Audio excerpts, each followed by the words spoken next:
Okay, Assalamualaikum warahmatullahi wabarakatuh. Sebelum tu kita baca dulu doa belajar. Okay, angkat tangan. Bismillahirrahmanirrahim.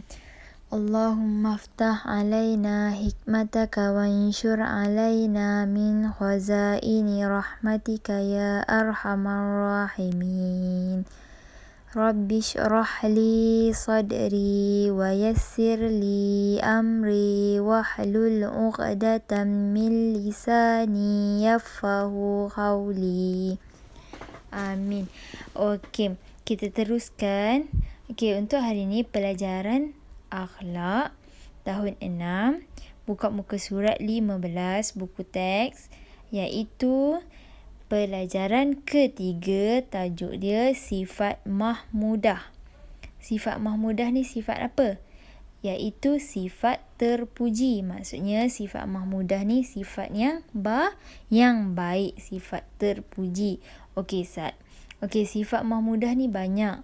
Sifat yang terpuji ni banyak. Salah satu sifat hari ni yang kita akan belajar, kita tengok unit 1, iaitu tawakal. Okey, apa itu tawakal? Okey, kita akan belajar nanti.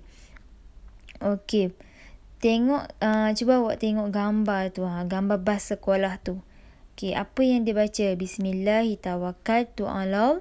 Allah. Maksudnya dia berserah kepada Allah. Okey, tak apa, kita teruskan. Buka muka surat 16. Okey, perhati, baca dan fahami.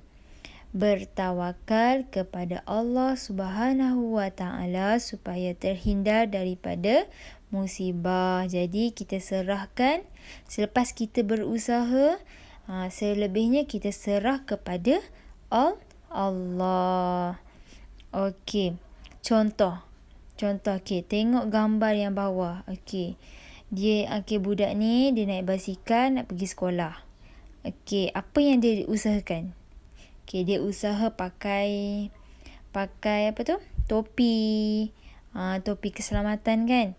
Dia dah usaha. Okey, usaha dia apa? Bawa dengan cermat. Selebihnya dia bertawakal kepada Allah. Okey, macam gambar yang ke atas juga.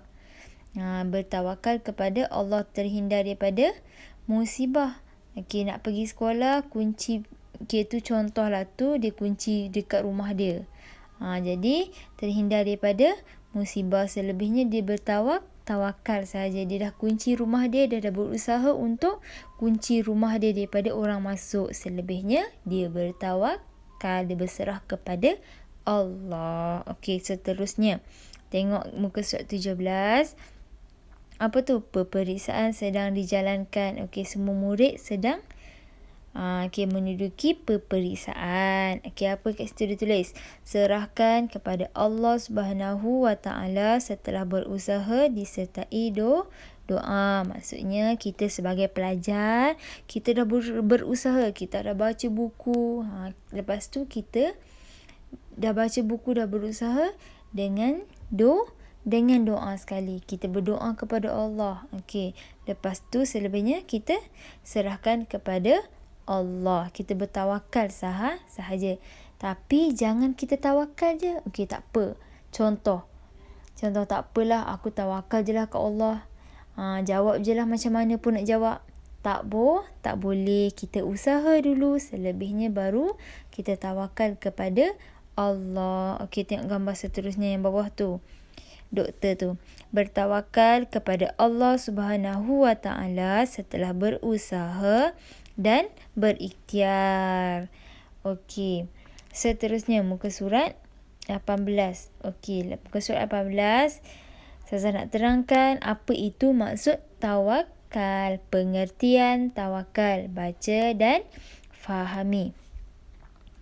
Tawakal ialah berserah diri kepada Allah Subhanahu wa Ta'ala setelah berusaha, berikhtiar dan berdoa serta meyakini Allah Subhanahu wa Ta'ala yang menentukan sesuatu. Okey, macam saya cakap tadi, tawakal ni apa? Kita serahkan segalanya kepada Allah selepas kita berusaha, kita ikhtiar dan kita doa.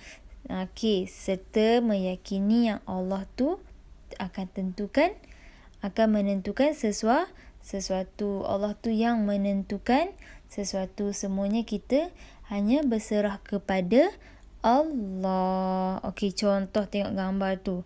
Okey, gambar kapal terbang. Bertawakal kepada Allah Subhanahu Wa Taala supaya terhindar daripada musibah. Maksudnya, sebab apa dia tunjuk gambar kapal terbang ni? Okey, sebab bila kita dah ke atas, apa yang kita fikir? Bila kita dah naik kapal terbang, kita fikir apa? Kita tengok bawah. Ni kalau jatuh ni terus tak ada. Terus mati. Okey. Jadi, kita tak perlu terlalu takut. Kita dah usaha pakai tali pinggang keselamatan dalam tu kan. Jadi, selebihnya kita apa? Kita bertawakal kepada Allah supaya Allah hindarkan kita daripada musibah.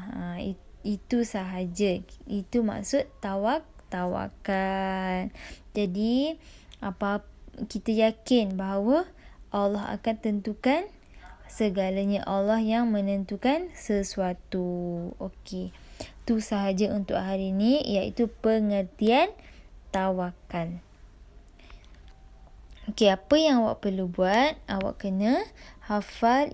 Hafal maksud pengertian tawakal. Okey, hafal pengertian tawakal sahaja. Okey, Assalamualaikum.